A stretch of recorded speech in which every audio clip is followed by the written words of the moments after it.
নুন ঝাল একটু হলুদ দিয়ে মাখিয়ে নিয়েছি। মাখিয়ে নিয়ে এবার মাছটা ভালো করে ভেজে নেব।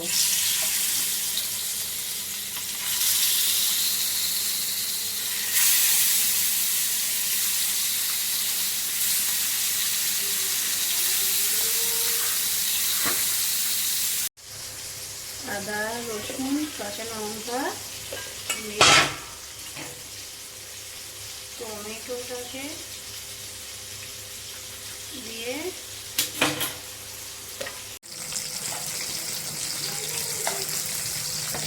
মাছটা ওইদিকে হয়ে গিয়েছে, ভালোভাবে এইদিকে উল্টে ভালোভাবে ভেজে নেব।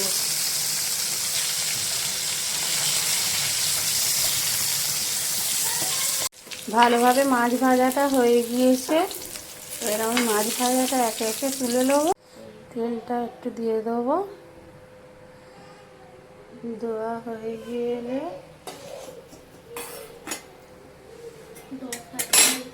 মশলাটা দিয়ে দেবো। টমেটো পেঁয়াজ আদা রসুন সব দিয়ে ভালোভাবে কষিয়ে নেব। ছোটো করে পেঁয়াজ কুচিটা দিয়ে দেবো, দিয়ে ভালো করে মিলিয়ে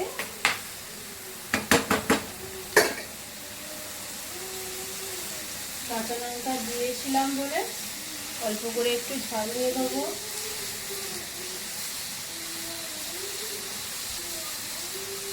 অল্প করে একটু হলুদ, অল্প করে একটু নুন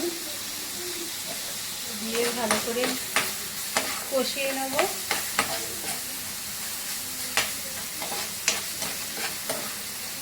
কষানো হয়ে যাবার পরে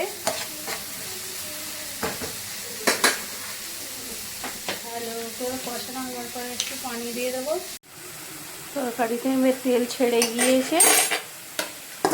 এবার মাছটা ভালোভাবে দিয়ে দেবো। দেওয়া হয়ে গেলে একটু উল্টে পানি দিয়ে ঢাকনাটাকে দিয়ে দেবো।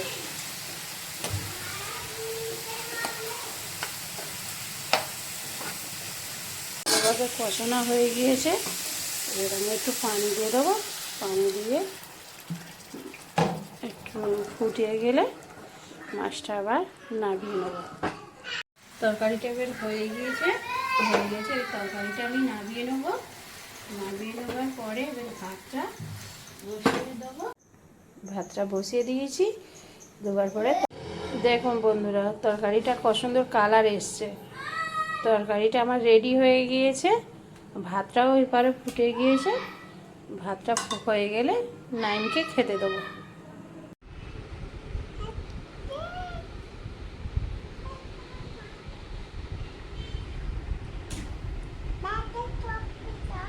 তারা এখন